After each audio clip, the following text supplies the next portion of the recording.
Selamat malam saudara-saudara yang dikasihi oleh Tuhan Yesus Kristus. Malam hari ini kita akan bersama-sama merenungkan firman Tuhan yang terambil dari Ulangan pasal 21 ayat 26 sampai 20. Sebelum bersama-sama kita merenungkan firman Tuhan, mari kita berdoa.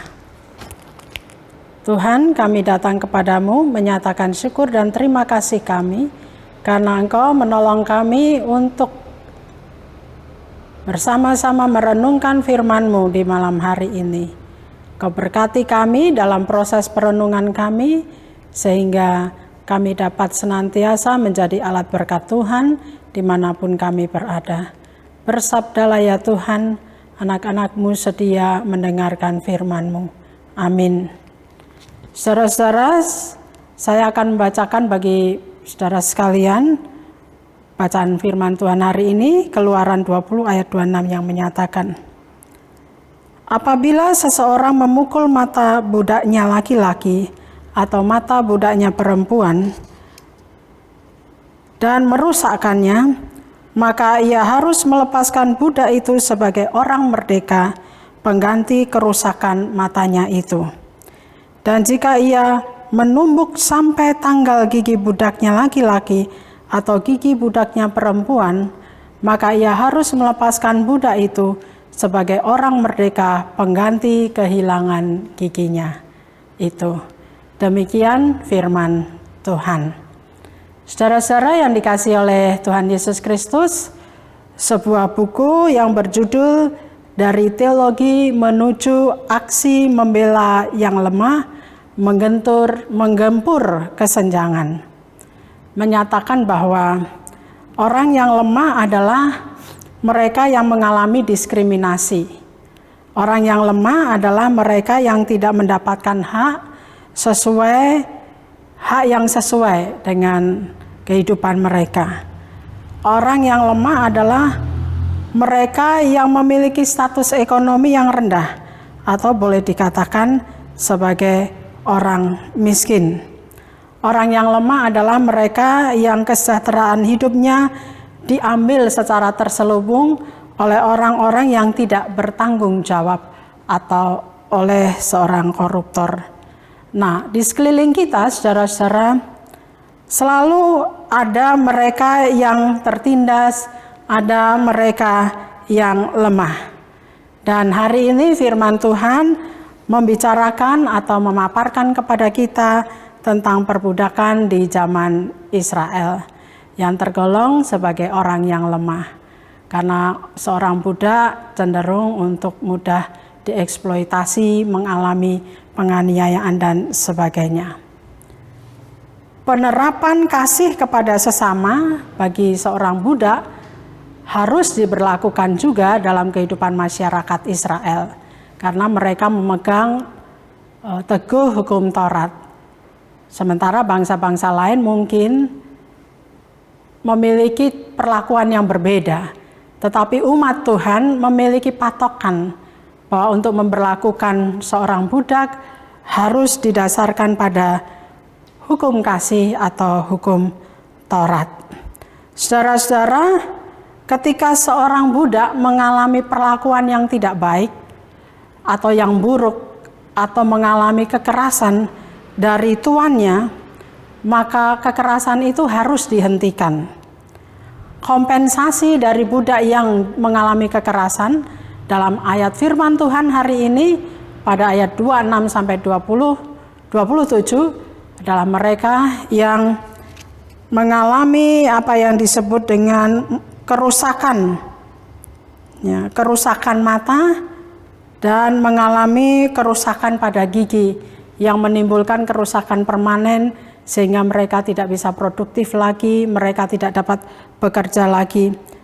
Mereka ini harus dibebaskan, dan pembebasan itu seperti pembebasan terhadap budak yang sudah bekerja selama 6 tahun.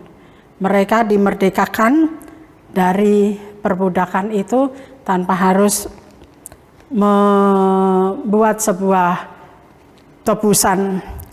Dan cara ini oleh Tuhan diberlakukan bagi umat Israel sebagai satu bentuk perlindungan terhadap budak-budak, para budak pada saat itu, sebagai juga suatu perhatian orang Israel terhadap orang yang lemah. Dan inilah cara Tuhan berpihak kepada orang yang lemah. Saudara-saudara yang dikasihi oleh Tuhan Yesus Kristus, dengan melihat ataupun merenungkan firman Tuhan dari ayat 26 sampai 27 ini, maka sikap apa yang harus kita miliki ketika kita melihat ataupun menghadapi ataupun mengamati orang-orang yang lemah yang ada di sekitar mereka? Bagaimana sikap kita? Yang jelas adalah pertama-tama kita harus melihat mereka sebagai gambar Allah, sebagai ciptaan Allah, sebagai manusia yang harus dihargai, sebagai sesama, sebagai manusia yang juga memiliki kedudukan yang sama seperti kita.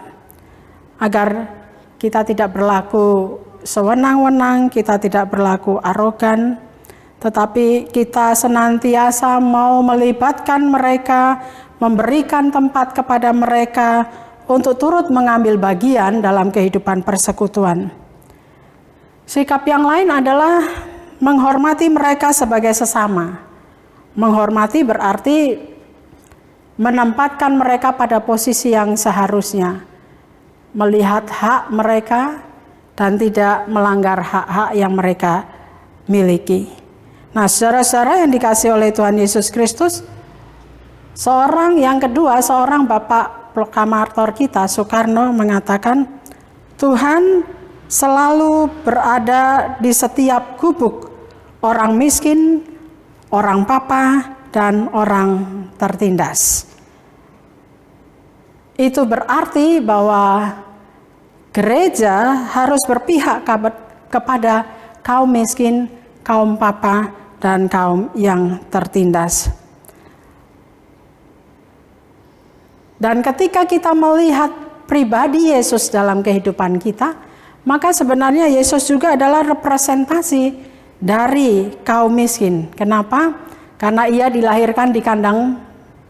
Dan yang kedua, dia adalah anak dari tukang kayu.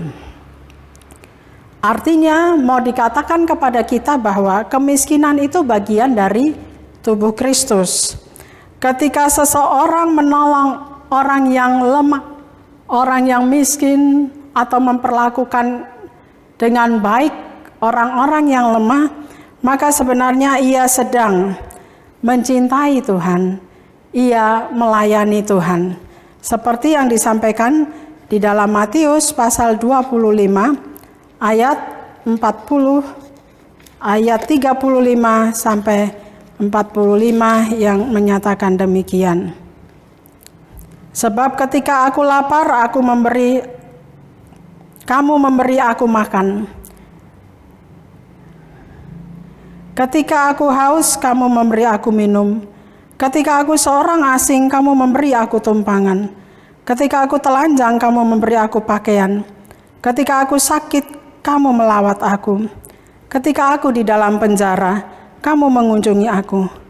Maka orang-orang benar itu akan menjawab dia, katanya, Tuhan, bila manakah kami melihat engkau lapar, dan kami memberi engkau makan, atau haus, dan kami memberi engkau minum? Bila manakah kami melihat engkau sebagai orang asing, dan kami memberi engkau tumpangan, atau telanjang, dan kami memberi engkau pakaian? Bila manakah kami melihat engkau sakit, atau dalam penjara, dan kami mengunjungi engkau? Dan raja itu akan menjawab mereka, aku berkata kepadamu, sesungguhnya segala sesuatu yang kamu lakukan untuk salah seorang dari saudaraku yang paling hina ini, kamu telah melakukannya untuk aku. Saudara-saudara yang dikasihi oleh Tuhan Yesus Kristus, ketika kita memiliki perhatian terhadap orang-orang yang lemah dan kita melakukan sesuatu bagi mereka, menolong mereka sesuai dengan kebutuhan mereka, maka sebenarnya kita sedang melayani Yesus. Kita sedang mengungkapkan kasih kita kepada Yesus. Mari saudara-saudara kita belajar untuk memperlakukan kasih Allah kepada setiap orang yang ada di sekitar kita, terkhusus terhadap orang-orang yang lemah. Kiranya firman Tuhan ini menguatkan kita. Tuhan memberkati. Amin. Saudara-saudara yang dikasihi oleh Tuhan Yesus Kristus, mari kita berdoa.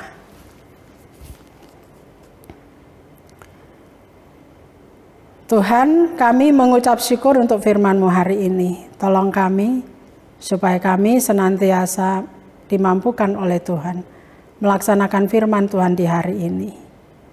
Kami memperhatikan setiap orang-orang yang ada di sekitar kami yang membutuhkan pertolongan dan bantuan, supaya kami dapat menjadi saksi Tuhan yang nyata dan real.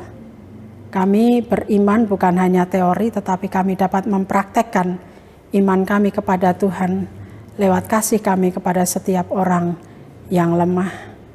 Berilah kami kekuatan Tuhan, supaya kami senantiasa mampu menjadi alat berkat-Mu dimanapun kami berada.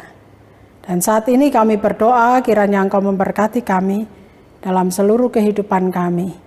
Ketika kami sudah melewati hari kami hari ini, Tuhan, kiranya apa yang sudah kami lakukan, kami perbuat dalam kehidupan kami hari ini, menjadi berkat bagi sesama, dan itu akan menopang dan menolong kami untuk senantiasa termotivasi melakukan yang terbaik bagi kehidupan kami dan untuk kemuliaan nama Tuhan saja. Kami mohon Tuhan senantiasa memberikan kepada kami kekuatan untuk kami juga menyaksikan kemurahan Tuhan kepada setiap orang, agar nama Tuhan senantiasa dipuji dan dimuliakan. Terima kasih Yesus, kami akan beristirahat. Kiranya Engkau memberkati waktu istirahat kami ini, sehingga esok hari kami dapat bangun melakukan aktivitas kami sesuai dengan apa yang kami sudah rencanakan di hari ini. Inilah doa dan syukur kami di hadapan-Mu, biarlah jadi menurut kehendak-Mu, bukan kehendak kami. Dalam nama Yesus kami berdoa. Amin.